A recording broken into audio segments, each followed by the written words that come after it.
Bonjour à toutes et à tous, ravi de vous retrouver à l'occasion de ce point d'actualité vidéo. Vous êtes nombreuses et nombreux à suivre nos points d'actualité, je vous en remercie. C'est important pour moi de vous tenir informés de la vie de notre commune.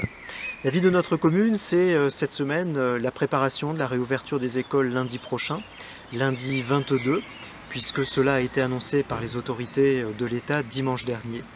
Je vous l'avais expliqué récemment, nous avions mis en place un dispositif d'accueil restreint depuis cette semaine, depuis le lundi 15. J'ai d'ailleurs eu l'occasion ce matin d'aller voir comment les choses se passaient dans les 4 écoles qui accueillent à peu près 180 enfants scolarisés dans notre commune.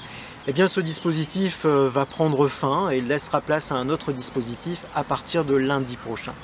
Donc lundi prochain, concrètement, les 10 écoles de notre commune, 5 maternelles, 5 élémentaires, rouvrent et peuvent accueillir vos enfants. Pourquoi? Parce que le protocole sanitaire dont je vous avais beaucoup parlé a été allégé, fort heureusement, ce qui nous permet de faire revenir vos enfants dans de bonnes conditions sanitaires dans leurs écoles.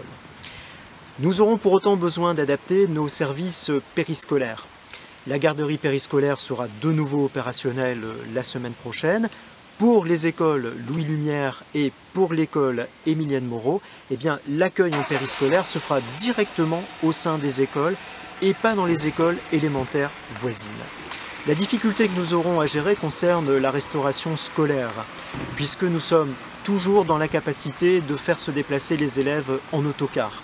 Les conditions sanitaires ne sont pas réunies et je ne souhaite pas que vos enfants soient véhiculés dans le cadre d'autocars, d'autobus, ce serait un peu trop compliqué à gérer.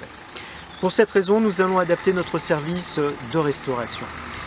Les élèves de l'école Georges Sand, de l'école Jean Zay et de l'école La Fontaine viendront de nouveau se restaurer à la cantine du restaurant Jean Vasseur. Les élèves des écoles François Bram et Suzanne Blin retrouveront la cantine scolaire du collège Anita Conti. Malheureusement, ils seront tenus pour les raisons que j'évoquais d'y aller à pied. Pour les autres écoles, toutes les autres écoles, nous maintenons le dispositif de restauration sur place. Du coup, nous allons continuer de servir aux enfants des repas froids, des plateaux repas de qualité, puisqu'ils sont préparés par notre cantine de la salle Jean Vasseur. J'ai bien conscience que ce n'est pas la qualité de service que nous vous proposons habituellement, mais vous l'aurez compris, nous sommes incapables de faire revenir tous les enfants sur la cantine Jean Vasseur. Pour cette raison, nous avons pris la décision de maintenir pour les 2 semaines à venir la gratuité du service de garderie périscolaire et du service de cantine scolaire.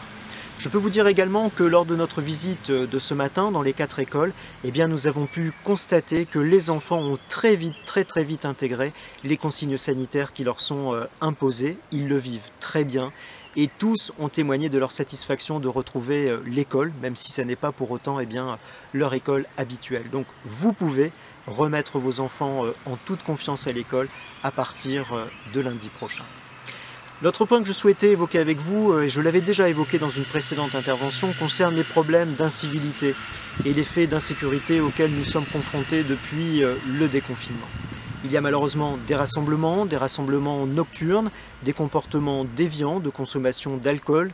Nos services ramassent énormément de bouteilles vides le matin.